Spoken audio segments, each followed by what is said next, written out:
This video is going to be about the benefits I get when I avoid dairy products. I have experimented with dairy on and off for most of my life, going long periods of time avoiding it and then times where I reintroduce it. These are the negative symptoms that I get whenever I reintroduce these foods back into my diet. This is my personal experience. You may not have any of these problems with dairy, and I do believe that it can be healthy for some people, especially if you get high quality products such as pasture-raised raw dairy. But for myself, I still get these symptoms even when I choose high-quality dairy products. So I believe that there is something inherently in these things that can cause these problems. First off, there are two forms of dairy that I can tolerate without problems. The first is butter or ghee specifically, which do not seem to cause me any of these negative symptoms.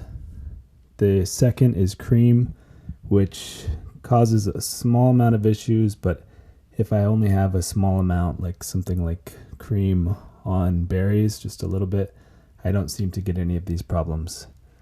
This leads me to believe that it is one of the parts of dairy that is in milk, cheese, and yogurt, but not in butter or cream, that is causing me these problems.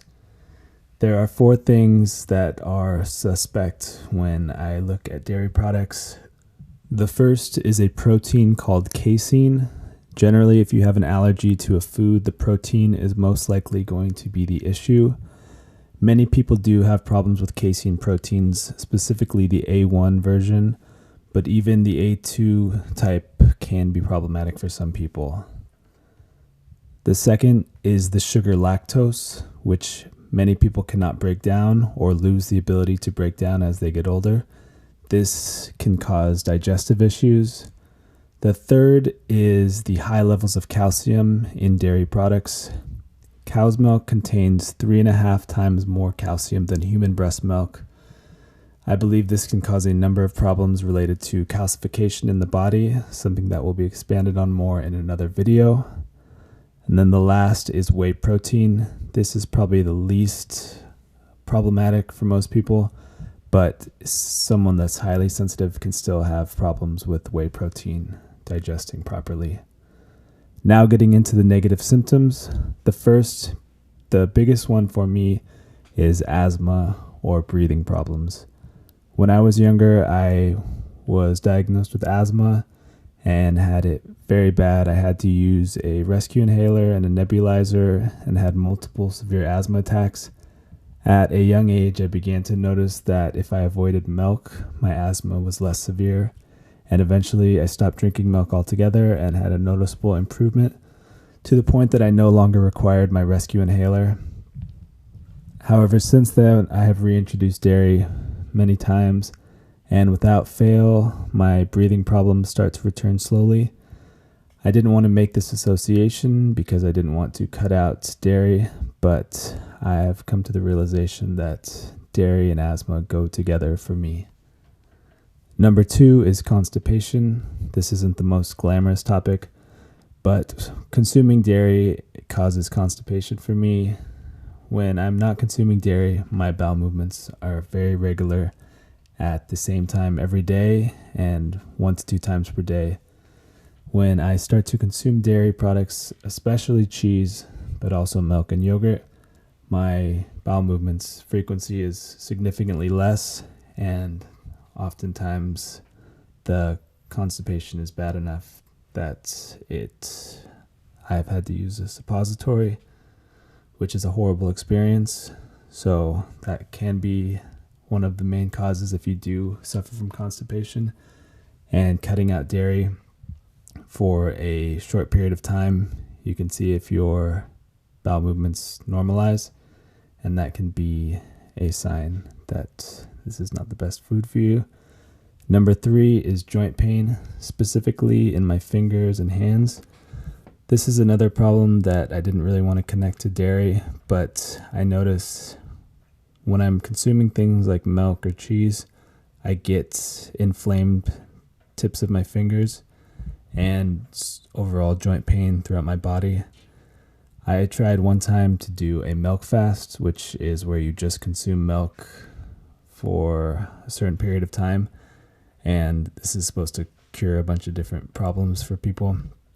It's an old-timey kind of fast. But when I tried this, the pain in my finger got so bad after one day that I stopped this when you're supposed to do it for 4 or 5 days.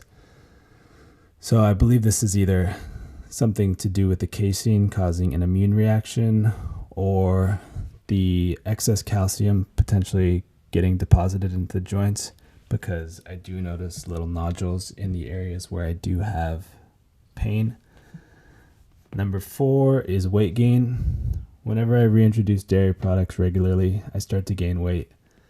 Now, this could definitely be just from the high caloric nature of these foods, but even in trying to do a cutting diet where you're doing super low fat dairy, I find that it's very hard to eat in a calorie deficit when consuming large amounts of dairy. There's something in dairy called casomorphins, which act on the opiate receptors and can cause a slightly addictive effect. The reason for this is for the calf to crave the milk. There's some evidence in humans that this can cause an overconsumption and an addictive-like feeling with dairy. Also, when you look at when dairy is consumed by mammals, it is a time of rapid growth when the babies grow up into larger versions of themselves, so it makes sense that dairy would cause you to gain weight. Number 5 is heart arrhythmias or heart flutter. This one might not be too common, but when I consume dairy products, I get a heart flutter, which I believe is from the high amounts of calcium, as excess calcium in the blood can cause heart rhythm problems. When I'm not consuming dairy, these problems go away. Number 6 is skin issues. Overall, my skin is just better when I'm not consuming dairy. The symptoms I get are acne, dry skin, and overall just lower quality skin. And then the last symptom is plaque. When I'm consuming dairy regularly, I build up more plaque in my teeth than when I'm not. And these buildups do look like little calcium deposits. These are the negative symptoms I get when I consume dairy. This might not be the same for you, but if you do notice any of these effects that you have and you are consuming a large amount of dairy or dairy regularly, it's worth trying to eliminate it for 1 week and see if you have any benefits.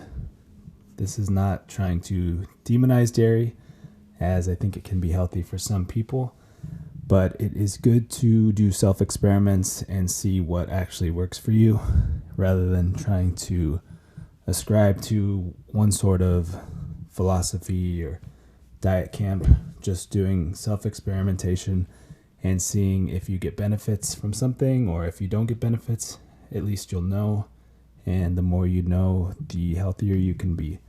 If you found this video helpful, feel free to subscribe or put your experience with dairy, either negative or positive, in the comments.